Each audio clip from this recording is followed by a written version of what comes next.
Allahabad high court ಕೊಟ್ಟಿರುವಂತಹ ಒಂದು ಕಠಿಣ ಆದೇಶ ಇವತ್ತು ಇಡೀ ದೇಶದಲ್ಲಿ ಭಾರಿ ಸಂಚಲನಕ್ಕೆ ಎಡೆ ಮಾಡಿಕೊಡ್ತಾ ಇದೆ. ಕೆಳ ನ್ಯಾಯಾಲಯಗಳು ತಿರಸ್ಕಾರ ಮಾಡಿದ ಅರ್ಜಿಯನ್ನ ಹೈಕೋರ್ಟ್ ಈಗ್ಯಾಕೆ ಗಂಭೀರವಾಗಿ ಪರಿಗಣಿಸಿದೆ? ತಾಜ್ ಮಹಲ್ ಪ್ರಸ್ತುತ ನಿಂತಿರೋ ಜಾಗದಲ್ಲಿ ಈ ಹಿಂದೆ ಅಗ್ರೇಶ್ವರ ಮಹಾದೇವ ಮಂದಿರವಿತ್ತು ಅನ್ನೋದಕ್ಕೆ ಭದ್ರವಾದ ಐತಿಹಾಸಿಕ ಸಾಕ್ಷಿಗಳಿವೆ. ಈ ಅರ್ಜಿಯಲ್ಲಿ ಉಲ್ಲೇಖ ಆಗಿರೋ ಇತಿಹಾಸ ಆದ್ರೂ ಏನು? ಶಹಜಹಾನ್ ಬರೋದಕ್ಕೂ ಮುಂಚೆ ಅಲ್ಲಿ ಏನಿತ್ತು? ಅತ್ಯಂತ ರೋಚಕ ಹಾಗೆ ನಿಗೂಢ ಭಾಗ ಅಂತಂದ್ರೆ ಅದು ತಾಜ್ ಮಹಲ್ನ ನೆಲಮಾಳಿಗೆ ಮತ್ತು ಅಲ್ಲಿರುವ ಮುಚ್ಚಿದ ಕೊಠಡಿಗಳು. ನಮಸ್ಕಾರ ಎಲ್ರಿಗೂ, ಇದು ಒನ್ ಇಂಡಿಯಾ ಕನ್ನಡ. ನಾನ್ ಪ್ರತಿಮಾ. ವಿಶ್ವದ 7 ಅದ್ಭುತಗಳಲ್ಲಿ ಒಂದಾಗಿರೋ, ಪ್ರೇಮದ ಸಂಕೇತ ಅಂತಾನೆ ಜಗತ್ ಪ್ರಸಿದ್ಧವಾಗಿರೋ ಸುಂದರ ಸೌಧ ತಾಜ್ ಮಹಲ್ ಈಗ ಭಾರತದ ಅತಿದೊಡ್ಡ ಕಾನೂನು ಮತ್ತು ಇತಿಹಾಸದ ಯುದ್ಧ ಭೂಮಿಯಾಗಿ ಮಾರ್ಪಟ್ಟಿದೆ. ದಶಕಗಳಿಂದಲೂ ಕೇವಲ ಇತಿಹಾಸಕಾರರ ಪುಸ್ತಕಗಳಲ್ಲಿ ಹಾಗೂ ಸಾರ್ವಜನಿಕರ ಚರ್ಚೆಗಳಲ್ಲಿ ಸೀಮಿತ ಆಗಿದ್ದ ತಾಜ್ ಮಹಲ್ ಮೂಲತಃ ಒಂದು ಶಿವ ದೇವಾಲಯ ಆಗಿತ್ತು ಅನ್ನೋ ವಾದ ಈಗ ನೇರವಾಗಿ ದೇಶದ ಅತ್ಯುನ್ನತ ನ್ಯಾಯಾಲಯದ ಅಂಗಳದಲ್ಲಿ ಪ್ರತಿಧ್ವನಿಸ್ತಾ ಇದೆ. ಅಲಹಾಬಾದ್ ಹೈಕೋರ್ಟ್ ಕೊಟ್ಟಿರುವಂತಹ ಒಂದು ಕಠಿಣ ಆದೇಶ ಇವತ್ತು ಇಡೀ ದೇಶದಲ್ಲಿ ಭಾರಿ ಸಂಚಲನಕ್ಕೆ ಎಡೆ ಮಾಡಿಕೊಡ್ತಾ ಇದೆ. ಹೈಕೋರ್ಟ್ನ ನ್ಯಾಯಮೂರ್ತಿ ರೋಹಿತ್ ರಂಜನ್ ಅಗರ್ವಾಲ್ ಅವರ ಏಕಸದಸ್ಯ ಪೀಠ ಈ ಪ್ರಕರಣಕ್ಕೆ ಸಂಬಂಧಪಟ್ಟ ಹಾಗೆ ಕೇಂದ್ರ ಸರ್ಕಾರ ಹಾಗೂ ಭಾರತೀಯ ಪುರಾತತ್ವ ಇಲಾಖೆಗೆ ASI ಅಂದ್ರೆ ಕೌಂಟರ್ ಅಫಿಡವಿಟ್ ಸಲ್ಲಿಸಬೇಕು ಅಂತ ಅಧಿಕೃತ ನೋಟಿಸ್ ಜಾರಿ ಮಾಡಿದೆ. ಹಾಗಾದ್ರೆ ಜಗತ್ತೇ ಕೊಂಡಾಡುವ ತಾಜ್ ಮಹಲ್ ನಿಜಕ್ಕೂ ಮೊಘಲ್ ಚಕ್ರವರ್ತಿ ಶಹಜಹಾನ್ ಕಟ್ಟಿಸಿದ ಸಮಾಧಿನ ಅಥವಾ ಅದಕ್ಕೂ ಮುನ್ನ ಅಸ್ತಿತ್ವದಲ್ಲಿದ್ದ ಭಗವಾನ್ ಶಿವನ ಪವಿತ್ರ ತೇಜೋ ಮಹಾಲಯ ದೇವಾಲಯ ಆಗಿತ್ತ? ಕೆಳ ನ್ಯಾಯಾಲಯಗಳು ತಿರಸ್ಕಾರ ಮಾಡಿದ ಅರ್ಜಿಯನ್ನ ಹೈಕೋರ್ಟ್ ಈಗ್ಯಾಕೆ ಗಂಭೀರವಾಗಿ ಪರಿಗಣಿಸಿದೆ? ಈ ಕಾನೂನು ಹೋರಾಟದ ಹಿಂದೆ ಅಡಗಿರೋ ಅಯೋಧ್ಯೆ ತೀರ್ಪಿನ ರಹಸ್ಯವಾದ್ರೂ ಏನು? ಇದೆಲ್ಲದರ ಬಗ್ಗೆ ಇವತ್ತಿನ ಈ ವಿಶೇಷ ವಿಡಿಯೋದಲ್ಲಿ ಒಂದಷ್ಟು ವಿಶ್ಲೇಷಣೆ ಮಾಡೋದ್ರ ಜೊತೆಗೆ ಒಂದಷ್ಟು ಮಾಹಿತಿಯ ಸಮೇತ ನಿಮ್ಮ ಮುಂದೆ ಪ್ರಸ್ತುತಪಡಿಸ್ತಾ ಇದ್ದೀವಿ. ಕೊನೆ ತನಕ ಈ ವಿಡಿಯೋ ನೋಡಿ. ಹಾಗೇನೆ ಇದರ ಜೊತೆಗೆ ಈ ತಾಜ್ ಮಹಲ್ನ ಮುಚ್ಚಿದ ಕೊಠಡಿಗಳ ರಹಸ್ಯ ಹಾಗೆ ಇತಿಹಾಸವನ್ನೇ ಬದಲಿಸಬಲ್ಲ ಈ ಕೋರ್ಟ್ ಕೇಸ್ನ ಎಳೆಯಾದ ಸತ್ಯವನ್ನ ನಿಖರ ದಾಖಲೆಗಳೊಂದಿಗೆ ನಿಮ್ಮ ಮುಂದೆ ಇಡ್ತಾ ಇದ್ದೀವಿ. ಈ ವಿವಾದ ಇವತ್ತು ನಿನ್ನೆದಲ್ಲ. ಇದರ ಹಿಂದೆ ಬರೋಬ್ಬರಿ 11 ವರ್ಷಗಳ ಸುದೀರ್ಘ ಕಾನೂನು ಹೋರಾಟ ಇದೆ. ಇತಿಹಾಸದ ಪುಟಗಳನ್ನ ತಿರುವಿ ಹಾಕಿದ್ರೆ 2015ರ ಜುಲೈ ತಿಂಗಳಲ್ಲಿ 6 ಜನ ವಕೀಲರ ಗುಂಪೊಂದು ಆಗ್ರಾದ ಸಿವಿಲ್ ನ್ಯಾಯಾಲಯದಲ್ಲಿ ಒಂದು ವಿಶಿಷ್ಟವಾದ ಅರ್ಜಿಯನ್ನ ಸಲ್ಲಿಸುತ್ತೆ. ಈ ಅರ್ಜಿಯ ಅತ್ಯಂತ ರೋಚಕ ಅಂಶ ಏನಂತಂದ್ರೆ ಇದನ್ನ ಸ್ವತಃ ಆರಾಧ್ಯ ದೇವತೆ lord Shri Bhagwan ಅಗ್ರೇಶ್ವರ Mahadev Naganatheshwara Virajman ತೇಜೋ Mahalaya temple palace ಪರವಾಗಿ ಸಲ್ಲಿಸಲಾಗಿದೆ. ಭಾರತೀಯ ಕಾನೂನಿನ ಪ್ರಕಾರ ಯಾವುದೇ ದೇವಸ್ಥಾನದ ಮೂರ್ತಿ ಅಥವಾ ದೇವತೆಯನ್ನ ಒಬ್ಬ ಕಾನೂನಾತ್ಮಕ ವ್ಯಕ್ತಿ ಅಂತ ಪರಿಗಣಿಸಲಾಗುತ್ತೆ. ಅದರಂತೆ ದೇಶದ ಪ್ರಸಿದ್ಧ ವಕೀಲ ಹರಿಶಂಕರ್ ಜೈನ್ ಅವರು ಈ ದೇವತೆಯ ಪರವಾಗಿ ಕಾನೂನು ಹೋರಾಟದ ಉಸ್ತುವಾರಿಯನ್ನ ವಹಿಸಿಕೊಂಡಿದ್ದಾರೆ. ಇವರ ಜೊತೆಗೆ ದೇಶದ 100 ಶಿವಭಕ್ತರು ಕೂಡ ಕೈ ಜೋಡಿಸಿದ್ದಾರೆ. ಅರ್ಜಿದಾರರ ವಾದದ ಪ್ರಕಾರ ತಾಜ್ ಮಹಲ್ ಪ್ರಸ್ತುತ ನಿಂತಿರೋ ಜಾಗದಲ್ಲಿ ಈ ಹಿಂದೆ ಅಗ್ರೇಶ್ವರ ಮಹಾದೇವ ಮಂದಿರವಿತ್ತು ಅನ್ನೋದಕ್ಕೆ ಭದ್ರವಾದ ಐತಿಹಾಸಿಕ ಸಾಕ್ಷಿಗಳಿವೆ. ಹಾಗಾಗಿ ಅದರ ಮಾಲೀಕತ್ವವನ್ನ ಮರಳಿ ಹಿಂದೂಗಳಿಗೇನೆ ವರ್ಗಾಯಿಸಬೇಕು. ಹಾಗೆ ಅಲ್ಲಿ ಮುಸ್ಲಿಂ ಸಮುದಾಯದವರು ಪ್ರಾರ್ಥನೆ ಮಾಡೋದಕ್ಕೆ ನಿರ್ಬಂಧ ಹೇರಬೇಕು. ಅರ್ಜಿಯಲ್ಲಿ ಅಗ್ರೇಶ್ವರ ಮಹಾದೇವನೇ ಈ ಜಾಗದ ಅಸಲಿ ಮಾಲೀಕ ಅಂತ ಉಲ್ಲೇಖಿಸಲಾಗಿದ್ದು, ಈ ವಿವಾದದ ತೀರ್ಮಾನ ಆಗೋದಕ್ಕೆ ವೈಜ್ಞಾನಿಕ ಪರಿಶೀಲನೆ ಅತ್ಯಗತ್ಯ ಅಂತ ವಕೀಲರು ಒತ್ತಾಯ ಮಾಡಿದ್ರು. ಆದ್ರೆ ಈ ಹಿಂದೆ ಭಾರತೀಯ ಪುರಾತತ್ವ ಇಲಾಖೆ ಅಂದ್ರೆ ASI ಈ ವಾದವನ್ನ ತಳ್ಳಿ ಹಾಕಿತ್ತು. ಆದ್ರೂ ಭಕ್ತರು ಮಾತ್ರ ತಮ್ಮ ಹೋರಾಟವನ್ನ ಕೈ ಬಿಡ್ಲಿಲ್ಲ.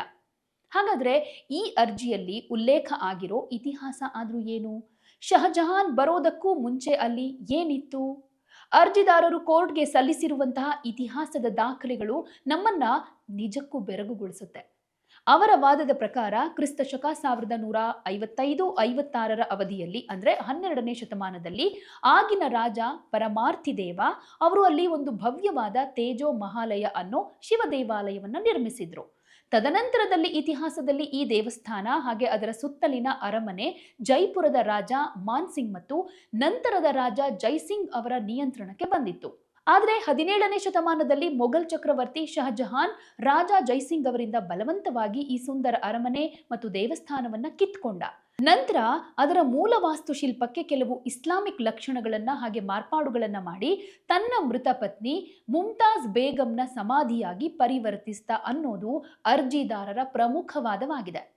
ಇಷ್ಟೇ ಅಲ್ಲ, ತಾಜ್ ಮಹಲ್ನ ಇಂದಿನ ವಾಸ್ತುಶಿಲ್ಪಕ್ಕೂ ಹಿಂದೂ ಶೈಲಿಯ ಕಳಸ, ಕಲ್ಪವೃಕ್ಷದ ಕೆತ್ತನೆಗಳು ಮತ್ತು ಮುಚ್ಚಿರುವ ಕೊಠಡಿಗಳಲ್ಲಿರುವ ಶಿಲ್ಪಕಲೆಗಳು ಇದು ಇಸ್ಲಾಮಿಕ್ ಕಟ್ಟಡ ಅಲ್ಲ, ಬದಲಿಗೆ ಹಿಂದೂ ದೇವಾಲಯ ಅನ್ನೋದಕ್ಕೆ ಜೀವಂತ ಸಾಕ್ಷಿಯಾಗಿ ನಿಂತಿವೆ ಅಂತ ಅನೇಕ ಇತಿಹಾಸಕಾರರು ವಾದ ಮಾಡ್ತಾರೆ. ಈ ಇಡೀ ಪ್ರಕರಣದಲ್ಲಿ ಅತ್ಯಂತ ರೋಚಕ ಹಾಗೆ ನಿಗೂಢ ಭಾಗ ಅಂತಂದ್ರೆ ಅದು ತಾಜ್ ಮಹಲ್ನ ನೆಲಮಾಳಿಗೆ ಮತ್ತು ಅಲ್ಲಿರುವ ಮುಚ್ಚಿದ ಕೊಠಡಿಗಳು. 2015ರ ಮುಖ್ಯ ಅರ್ಜಿ ಬಾಕಿ ಇರುವಾಗಲೇ ಅರ್ಜಿದಾರರು 2017ರಲ್ಲಿ ಮತ್ತೊಂದು ಅತ್ಯಂತ ಪ್ರಮುಖ ಮಧ್ಯಂತರ ಅರ್ಜಿಯನ್ನು ಸಲ್ಲಿಸಿದ್ರು. ಅವರ ಪ್ರಕಾರ ತಾಜ್ ಮಹಲ್ನ ಸಾರ್ವಜನಿಕರಿಗೆ ನಿಷೇಧಿಸಲಾಗಿರುವ ಮುಚ್ಚಿದ ಕೊಠಡಿಗಳು ಹಾಗೆ ನೆಲಮಾಳಿಗೆಯ ಒಳಗಡೆ ಹಿಂದೂ ದೇವಸ್ಥಾನಗಳ ವಾಸ್ತುಶಿಲ್ಪ ಶೈಲಿ ಹಾಗೂ ಧಾರ್ಮಿಕ ಚಿಹ್ನೆಗಳು ಇರೋದು ಸ್ಪಷ್ಟವಾಗಿ ಕಾಣಿಸುತ್ತೆ. ಈ ರಹಸ್ಯಗಳನ್ನ ಕೇವಲ ಮೌಖಿಕ ಸಾಕ್ಷಿಗಳಿಂದ ಅಥವಾ ಕಲ್ಪನೆಗಳಿಂದ ಸಾಬೀತು ಮಾಡೋದಕ್ಕೆ ಸಾಧ್ಯ ಇಲ್ಲ. ಹೀಗಾಗಿ ತಾಜ್ ಮಹಲ್ ಅನ್ನ ಕಂಪ್ಲೀಟ್ ಆಗಿ ವೈಜ್ಞಾನಿಕವಾಗಿ ಪರಿಶೀಲನೆ ಮಾಡುವುದಕ್ಕೆ, ಅಲ್ಲಿನ ಫೋಟೋ ಮತ್ತು ವಿಡಿಯೋಗ್ರಫಿ ಮಾಡುವುದಕ್ಕೆ ಹಾಗೂ ನ್ಯಾಯಾಲಯಕ್ಕೆ ನಿಖರ ವರದಿಯನ್ನು ಸಲ್ಲಿಸೋದಕ್ಕೆ ಒಬ್ಬ ಸ್ವತಂತ್ರ ಅಡ್ವೊಕೇಟ್ ಕಮಿಷನರ್ ಅನ್ನ ನೇಮಕ ಮಾಡಬೇಕು ಅಂತಾನು ಒತ್ತಾಯ ಮಾಡಿದ್ರು. ಆದ್ರೆ ಆಗ್ರಾದ ಕೆಳ ನ್ಯಾಯಾಲಯಗಳು ಈ ವಿನಂತಿಯನ್ನ 2 ಸಲ ತಿರಸ್ಕಾರ ಮಾಡಿದ್ವು. ಅಲ್ಲಿ ಯಾವುದೇ ಸ್ಥಳೀಯ ತನಿಖೆಯ ಅಗತ್ಯ ಇಲ್ಲ ಅಂತ ನ್ಯಾಯಾಲಯ ಹೇಳಿತ್ತು. 2022ರಲ್ಲೂ ಕೂಡ ಇದೇ ರೀತಿಯ 22 ಕೊಠಡಿಗಳನ್ನ ತೆಗಿಬೇಕು ಅಂತ ಕೋರಿದ ಅರ್ಜಿಯನ್ನ ಹೈಕೋರ್ಟ್ ವಜಾ ಮಾಡಿತ್ತು. ಆ ಸಂದರ್ಭದಲ್ಲಿ ಭಾರತೀಯ ಪುರಾತತ್ವ ಇಲಾಖೆ ಆ ಕೊಠಡಿಗಳಲ್ಲಿ ಯಾವುದೇ ರಹಸ್ಯ ಇಲ್ಲ, ಕೇವಲ ರಕ್ಷಣಾತ್ಮಕ ಕಾರಣಗಳಿಗಾಗಿ ಮಣ್ಣು ಮತ್ತು ಇಟ್ಟಿಗೆಗಳನ್ನ ಇರಿಸಲಾಗಿದೆ ಅಂತ ಹೇಳಿತ್ತು. ಆದರೆ ಈ ವಿವರಣೆಯಿಂದ ತೃಪ್ತರಾಗದ ಭಕ್ತರು ಈಗ ಹೈಕೋರ್ಟ್ ಮೆಟ್ಟಿಲೇರಿದ್ದಾರೆ. ಹಾಗಾದ್ರೆ ಕೆಳ ನ್ಯಾಯಾಲಯಗಳಲ್ಲಿ ತಿರಸ್ಕಾರವಾಗಿದ್ದ ಈ ಕೇಸ್ ಈಗ ಹೈಕೋರ್ಟ್ನಲ್ಲಿ ಯಾಕೆ ಬಲವಾಯಿತು? ಇದರ ಹಿಂದೆ ಇರೋದು ಸುಪ್ರೀಂ ಕೋರ್ಟ್ನ ಅತ್ಯಂತ ಐತಿಹಾಸಿಕ ತೀರ್ಪಿನ ರಣತಂತ್ರ. ಅಲಹಾಬಾದ್ ಹೈಕೋರ್ಟ್ನಲ್ಲಿ ಅರ್ಜಿದಾರರ ಪರವಾಗಿ ವಾದ ಮಂಡಿಸಿದ ಪ್ರಸಿದ್ಧ ವಕೀಲರಾದ ವಿಷ್ಣು ಶಂಕರ್ ಜೈನ್ ಹಾಗೆ ಸೌಮ್ಯ ಶ್ರೀವಾಸ್ತವ್ ಅವರು ಅಯೋಧ್ಯೆಯ ರಾಮಜನ್ಮಭೂಮಿ ಪ್ರಕರಣದ ಸುಪ್ರೀಂ ಕೋರ್ಟ್ನ ಐತಿಹಾಸಿಕ ತೀರ್ಪನ್ನ ಉಲ್ಲೇಖ ಮಾಡಿದ್ದಾರೆ. ಅಯೋಧ್ಯೆ ವಿವಾದದಲ್ಲೂ ಕೂಡ ಸುಪ್ರೀಂ ಕೋರ್ಟ್ ಸ್ಪಷ್ಟಪಡಿಸಿದಂತೆ ಸಿವಿಲ್ ಪ್ರೊಸೀಜರ್ ಕೋಡ್ ಅಂದ್ರೆ ಸಿಪಿಸಿಯ ಆರ್ಡರ್ 26 ರೂಲ್ 9ರ ಅಡಿಯಲ್ಲಿ ಯಾವುದೇ ವಿವಾದಾತ್ಮಕ ಸ್ಥಳದ ಭೌತಿಕ ಹಾಗೇನೆ ವಾಸ್ತುಶಿಲ್ಪದ ಲಕ್ಷಣಗಳನ್ನು ಪತ್ತೆ ಹಚ್ಚಿ ಪರಿಶೀಲನೆ ಮಾಡೋದಕ್ಕೆ ನಾಗರಿಕ ನ್ಯಾಯಾಲಯಗಳಿಗೆ ಪೂರ್ಣ ಅಧಿಕಾರ ಇದೆ ಅನ್ನೋದು. ಇಲ್ಲಿ ವಕೀಲರ ವಾದ ಏನು ಅಂದ್ರೆ, ಪ್ರಸ್ತುತ ತಾಜ್ ಮಹಲ್ ಎಎಸ್ಐ ನಿಯಂತ್ರಣದಲ್ಲಿರುವಂತಹ ಸಂರಕ್ಷಿತ ಸ್ಮಾರಕವಾಗಿರೋದ್ರಿಂದ ಸಾಮಾನ್ಯ ಜನರು ಅಲ್ಲಿಗೆ ಹೋಗಿ ಸ್ವತಂತ್ರವಾಗಿ ಸಾಕ್ಷಿ ಸಂಗ್ರಹಿಸೋದಕ್ಕೆ ಅಥವಾ ನೆಲಮಾಳಿಗೆಯ ಫೋಟೋ ತೆಗೆಯೋದಕ್ಕೆ ಸಾಧ್ಯ ಇಲ್ಲ. ಸತ್ಯಾಸತ್ಯತೆಯನ್ನ ಪತ್ತೆ ಹಚ್ಚೋದಕ್ಕೆ ನ್ಯಾಯಾಲಯವೇ ಮಧ್ಯಪ್ರವೇಶ ಮಾಡಿ ಕಮಿಷನರ್ ಮೂಲಕ ಸರ್ವೆ ಮಾಡಿಸೋದು ಕಡ್ಡಾಯ ಅಂತ ಅವರು ವಾದ ಮಾಡ್ತಿದ್ದಾರೆ. ಈ ತಾರ್ಕಿಕ ವಾದವೇ ಈಗ ಹೈಕೋರ್ಟ್ ಈ ಪ್ರಕರಣವನ್ನ ಗಂಭೀರವಾಗಿ ಪರಿಗಣಿಸೋದಕ್ಕೆ ಮುಖ್ಯ ಕಾರಣ.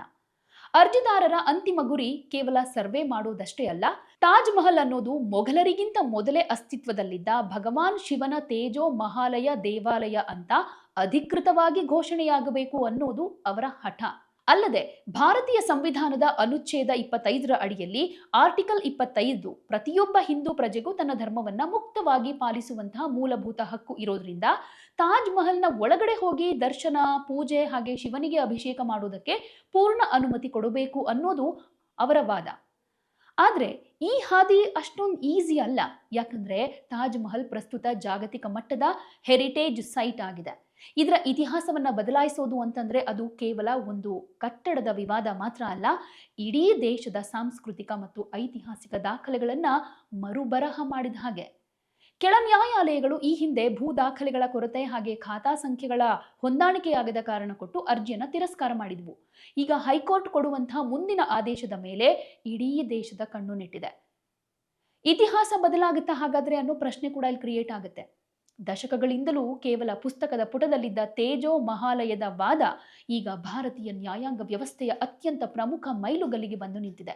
ಸದ್ಯ ತಾಜ್ ಮಹಲ್ ಶಹಜಹಾನ್ ತನ್ನ ಪತ್ನಿಗಾಗಿ ಕಟ್ಟಿಸಿದ ಪ್ರೇಮ ಸೌಧವೋ ಅಥವಾ ಶತಮಾನಗಳ ಇತಿಹಾಸ ಇರೋ ಭಗವಾನ್ ಶಿವನ ಪವಿತ್ರ ತೇಜೋ ಮಹಾಲಯವೋ ಅನ್ನೋದು ಈಗ ಅಲಹಾಬಾದ್ ಹೈಕೋರ್ಟ್ನ ಮುಂದೆ ಇದೆ.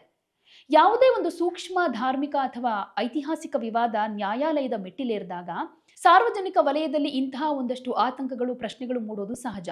ಈ ವಿಷಯವನ್ನ ರಾಜಕೀಯ ಹಾಗೆ ಸಾಮಾಜಿಕ ಹಿನ್ನೆಲೆಯಲ್ಲಿ ಅತ್ಯಂತ ವಸ್ತುನಿಷ್ಠವಾಗಿ ವಿಶ್ಲೇಷಣೆ ಮಾಡೋದಾದ್ರೆ ಇಲ್ಲಿ ಕಾನೂನಾತ್ಮಕ ಸ್ವತಂತ್ರ ಹೋರಾಟ ಅನ್ನೋದನ್ನ ಗಮನಿಸಬೇಕು. ಈ ಅರ್ಜಿಯನ್ನ ಯಾವುದೇ ರಾಜಕೀಯ ಪಕ್ಷ ಅಧಿಕೃತವಾಗಿ ಸಲ್ಲಿಸಿಲ್ಲ. ಇದನ್ನ ವಕೀಲರ ಗುಂಪು ಹಾಗೆ ಸಾಂಸ್ಕೃತಿಕ ಸಂಘಟನೆಗಳು ವೈಯಕ್ತಿಕ ಮತ್ತೆ ಧಾರ್ಮಿಕ ಹಕ್ಕಿನ ಆಧಾರದ ಮೇಲೆ ಸಲ್ಲಿಸಿರೋದು. ಇಂತಹ ಹೋರಾಟಗಳು ದಶಕಗಳಿಂದಲೂ ಕೂಡ, ಆದರೆ ವಿಶೇಷವಾಗಿ ಇತಿಹಾಸಕಾರರ PN ವೋಕ್ ಅವರ Taj Mahal the true story ಪುಸ್ತಕದ ನಂತರ ಚಾಲ್ತಿಯಲ್ಲಿರೋದು. ರಾಜಕೀಯ ಲಾಭ ಹಾಗೆ ಧ್ರುವೀಕರಣದ ಬಗ್ಗೆ ಹೇಳೋದಾದ್ರೆ, ಈ ಚುನಾವಣೆಗಳ ಸಂದರ್ಭ ಬಂದಾಗ ಅಥವಾ ದೇಶದಲ್ಲಿ ಪ್ರಮುಖ ರಾಜಕೀಯ ಚರ್ಚೆಗಳು ನಡೀತಾ ಇರಬೇಕಾದ್ರೆ ಇಂತಹ ವಿವಾದಗಳು ಮುಂಚೂಣಿಗೆ ಬರೋದುಂಟು, ಇಲ್ಲ ಅಂತಲ್ಲ. ಆದರೆ ವಿರೋಧ ಪಕ್ಷಗಳು ಇದನ್ನ ನಿಜವಾದ ಆರ್ಥಿಕ ಮತ್ತು ಸಾಮಾಜಿಕ ಸಮಸ್ಯೆಗಳಿಂದ ಜನರ ಗಮನವನ್ನ ಬೇರೆ ಕಡೆ ಸೆಳೆಯುವುದಕ್ಕೆ ಆಡಳಿತ ಪಕ್ಷಗಳು ಮಾಡೋ ತಂತ್ರ ಅಂತ ಟೀಕೆ ಮಾಡುತ್ತವೆ. ಮತ್ತೊಂದು ಕಡೆ ಸಾಂಸ್ಕೃತಿಕ ರಾಷ್ಟ್ರೀಯತೆಯ ರಾಜಕಾರಣ ಮಾಡೋರಿಗೆ ಇದು ತಮ್ಮ ಮತದಾರರನ್ನ ತಲುಪೋದಕ್ಕೆ ಒಂದು ದೊಡ್ಡ ವೇದಿಕೆಯಾಗಿ ಪರಿಣಮಿಸುತ್ತೆ. ಭಾರತದಲ್ಲಿ ಇಂತಹ ಸೂಕ್ಷ್ಮ ಪ್ರಕರಣಗಳು ಸಾರ್ವಜನಿಕ ಚರ್ಚೆಗೆ ಬಂದಾಗ ಸಾಮಾಜಿಕ ಶಾಂತಿಗೆ ಧಕ್ಕೆಯಾಗೋ ಆತಂಕ ಕೂಡ ಇರುತ್ತೆ. ಆದರೆ ಸದ್ಯದ ಮಟ್ಟಿಗೆ ಈ ಥರದ ಒಂದು ಗಲಭೆಗಳು ನಡೆಯೋ ಸಾಧ್ಯತೆ ಕಮ್ಮಿ ಅಂತಾನೂ ಕೂಡ ಹೇಳಬಹುದು. ಯಾಕಂದ್ರೆ ಭಾರತದಲ್ಲಿ ಪ್ಲೇಸಸ್ ಆಫ್ ವರ್ಷಿಪ್ ಆಕ್ಟ್ 1991 ಜಾರಿಯಲ್ಲಿದೆ. ಇದರ ಪ್ರಕಾರ 1947 ಆಗಸ್ಟ್ 15 ದೇಶದ ಧಾರ್ಮಿಕ ಸ್ಥಳಗಳು ಯಾವ ಸ್ಥಿತಿಯಲ್ಲಿದ್ದಾವೋ ಅದನ್ನ ಬದಲಾಯಿಸೋ ಹಾಗಿಲ್ಲ. ಅಯೋಧ್ಯೆ ಪ್ರಕರಣ ಇದಕ್ಕೆ ಅಪವಾದವಾಗಿತ್ತು. ಅದನ್ನು ಬಿಟ್ಟು ಮಾತಾಡೋದಾದ್ರೆ ತಾಜ್ ಮಹಲ್ ಸದ್ಯಕ್ಕೆ ಕೇಂದ್ರ ಪುರಾತತ್ವ ಇಲಾಖೆಯ ಅಡಿಯಲ್ಲಿರೋದು. ಹೀಗಾಗಿ ಕಾನೂನಾತ್ಮಕವಾಗಿ ಇದರ ಸ್ವರೂಪವನ್ನ ತಕ್ಷಣ ಬದಲಾಯಿಸೋದು ಅಷ್ಟೊಂದು ಸುಲಭ ಅಲ್ಲ. ಇದು ಕಾನೂನಿನ ಚೌಕಟ್ಟಿನಲ್ಲೇ ಉಳಿಯೋದ್ರಿಂದ ರಸ್ತೆಗಳ ಮೇಲೆ ಹಿಂಸಾಚಾರಕ್ಕೆ ಅವಕಾಶ ಅಂತೂ ಇರೋದಿಲ್ಲ. ಅಯೋಧ್ಯೆ ರಾಮ ಜನ್ಮಭೂಮಿ ತೀರ್ಪು ಬಂದಾಗ ದೇಶಾದ್ಯಂತ ಭಾರಿ ಗಲಭೆಗಳಾಗಬಹುದು ಅನ್ನೋ ಆತಂಕ ಇತ್ತು. ಆದರೆ ದೇಶದ ಎರಡೂ ಸಮುದಾಯಗಳ ಜನರು ಹಾಗೆ ಧಾರ್ಮಿಕ ಮುಖಂಡರು ನ್ಯಾಯಾಲಯದ ತೀರ್ಪನ್ನ ಅತ್ಯಂತ ಶಾಂತಿಯುತವಾಗಿ ಹಾಗೆ ಪ್ರಬುದ್ಧತೆಯಿಂದ ಸ್ವೀಕರಿಸಿದ್ರು. ಜನಸಾಮಾನ್ಯರು ಕಾನೂನು ವ್ಯವಸ್ಥೆ ಮೇಲೆ ನಂಬಿಕೆ ಇಟ್ಟಿರೋದ್ರಿಂದ ಗಲಭೆಗಳಿಗಿಂತ ಕಾನೂನು ಹೋರಾಟಕ್ಕೇನೆ ಆದ್ಯತೆ ಕೊಡ್ತಾ ಇದ್ದಾರೆ. ಸೊ ಇಂದಿನ ದಿನಗಳಲ್ಲಿ ಸೋಷಿಯಲ್ ಮೀಡಿಯಾ ಹಾಗೆ ತಂತ್ರಜ್ಞಾನದ ಮೂಲಕ ವದಂತಿಗಳನ್ನ ಹರಡೋರ ಮೇಲೆ ಪೊಲೀಸರು ತೀವ್ರ ನಿಗಾ ಇಟ್ಟಿರ್ತಾರೆ. ಉತ್ತರ ಪ್ರದೇಶ ಹಾಗೆ ಕೇಂದ್ರ ಸರ್ಕಾರಗಳು ತಾಜ್ ಮಹಲ್ನಂತಹ ಜಾಗತಿಕ ಪ್ರವಾಸಿ ತಾಣದ ಭದ್ರತೆಯ ವಿಷಯದಲ್ಲಿ ಯಾವುದೇ ರಾಜಿ ಆಗೋದಿಲ್ಲ. ಸಣ್ಣದೊಂದು ಗಲಭೆ ಕೂಡ ದೇಶದ ಜಾಗತಿಕ ವರ್ಚಸ್ಸಿಗೆ ಹಾಗೆ ಪ್ರವಾಸೋದ್ಯಮಕ್ಕೆ ಭಾರಿ ಪೆಟ್ಟು ಕೊಡುತ್ತೆ ಅನ್ನೋ ಅರಿವು ಸರ್ಕಾರಗಳಿಗಿದೆ. ಸೊ ಕೇಂದ್ರ ಸರ್ಕಾರ ಹಾಗೆ ಭಾರತೀಯ ಪುರಾತತ್ವ ಇಲಾಖೆ ಕೋರ್ಟ್ಗೆ ನೀಡಲಿರುವಂತಹ ಮುಂದಿನ ಉತ್ತರ ತಾಜ್ ಮಹಲ್ನ ಇತಿಹಾಸವನ್ನೇ ಬದಲಾಯಿಸುತ್ತಾ ಅಥವಾ ಈ ನಿಗೂಢ ರಹಸ್ಯ ಹಾಗೆ ಉಳಿಯುತ್ತಾ ಅನ್ನೋದನ್ನ ಕಾದು ನೋಡಬೇಕಾಗಿದೆ. ಸೊ ನಿಮ್ಗೇನನ್ಸುತ್ತೆ? ತಾಜ್ ಮಹಲ್ನ ಮುಚ್ಚಿದ 22 ಕೊಠಡಿಗಳ ಒಳಗಡೆ ವೈಜ್ಞಾನಿಕ ಸರ್ವೆ ಆಗಬೇಕಾ? ನಿಮ್ಮ ಅನಿಸಿಕೆ ಅಭಿಪ್ರಾಯ ಏನೇ ಇದ್ರೂ ಕಮೆಂಟ್ ಮೂಲಕ ತಿಳಿಸಿ. ನಮಸ್ಕಾರ. ಯಾವುದೇ ಸುದ್ದಿಯ ಅಪ್ಡೇಟ್ ಅನ್ನ ಮಿಸ್ ಮಾಡ್ಕೊಳ್ಬಾರ್ದು ಅಂದ್ರೆ ಈಗ್ಲೇ ಒನ್ ಇಂಡಿಯಾವನ್ನ ಸಬ್ಸ್ಕ್ರೈಬ್ ಮಾಡಿ. ನಿಮಗೆ ಬೇಕಾದ ಭಾಷೆಯಲ್ಲಿ ಎಲ್ಲಾ ಸುದ್ದಿ ತಿಳಿಬೇಕು ಅಂದ್ರೆ ಒನ್ ಇಂಡಿಯಾ ಆಪ್ ಅನ್ನ ಡೌನ್ಲೋಡ್ ಮಾಡ್ಕೊಳ್ಳಿ.